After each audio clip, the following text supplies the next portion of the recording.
Saya Ande Lumut dari Jawa Timur. Suatu ketika, kerajaan Jenggala diserang oleh musuh. Ketika perang semakin sengit, permaisuri raja yang bernama Putri Dewi Sekartaji melarikan diri dan bersembunyi ke sebuah desa yang jauh dari Jenggala. Untuk menjaga keselamatannya, ia menyamar sebagai gadis kampung. Dewi Sekartaji tinggal di tempat Nyai Intan.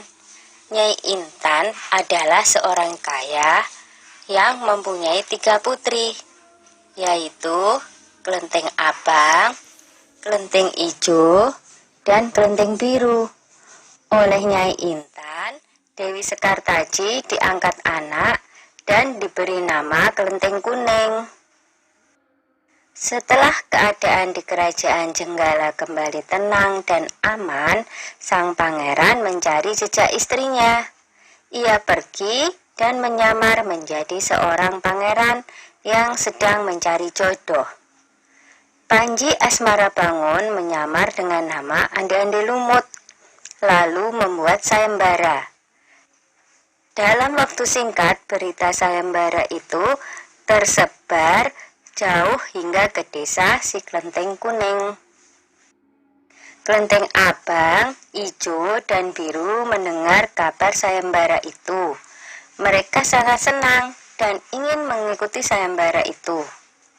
Kita harus berhias agar terlihat cantik dan memikat sang pangeran, kata Kelenteng Abang. Benar sekali, kita akan memakai pakaian dan perhiasan yang paling bagus, kata Kelenteng Ijo. Hai Kelenteng Kuning, kamu tidak usah ikut sayembara ini, karena kamu tidak pantas mendapatkan pangeran. Lebih baik kamu mencuci baju di sungai, perintah Kelenteng Abang sinis. Ketika Kelenteng Kuning sedang mencuci di sungai, tiba-tiba seekor burung bango datang menghampirinya. Anehnya, burung itu bisa berbicara dan kedua kakinya menggenggam sebuah cambuk. Wahai Tuan Putri, pergilah ke desa Dadapan mengikuti sayembara itu. Di sana Tuan Putri akan bertemu dengan Panji Asmarabangun.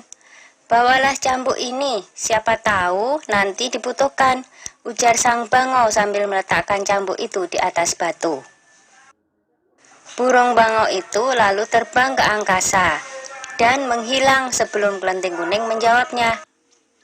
Kemudian Kelenteng Kuning kembali ke rumah dan berangkat menuju desa Dadapan.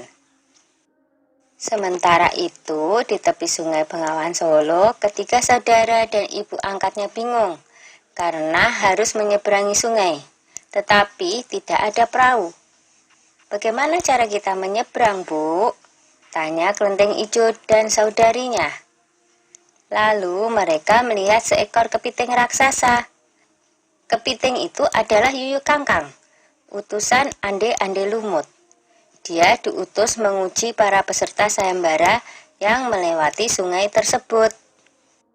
Hai kepiting raksasa, maukah kau membantu kami menyeberang sungai? Pinta Kelenteng Abang. Yuyu Kangkang tertawa lebar. Hahaha, aku akan membantu kalian, tapi ada syaratnya, kata dia. Apapun syaratnya, kami bersedia. Yang penting kami bisa menyeberang, jawab Kelenteng Abang.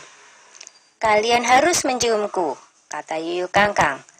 Dan mereka pun bersedia memenuhi syarat si Yuyu Kangkang. Kelenteng Kuning tiba di pinggir sungai.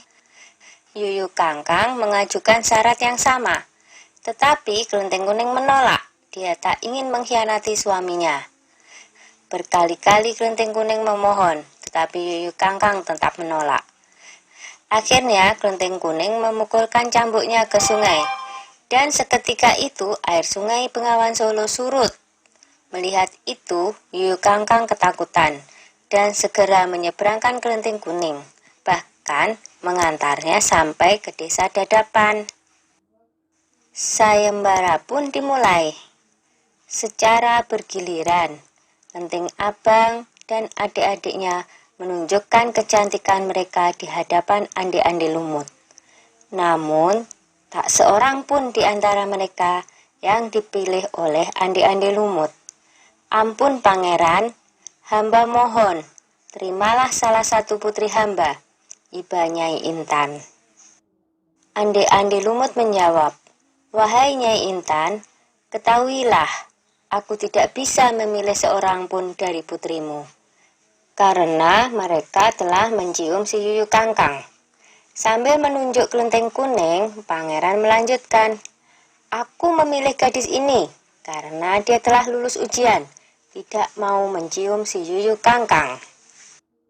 Nyai Intan dan ketiga putrinya baru sadar bahwa mereka ditolak oleh ande-ande lumut karena tidak lulus ujian.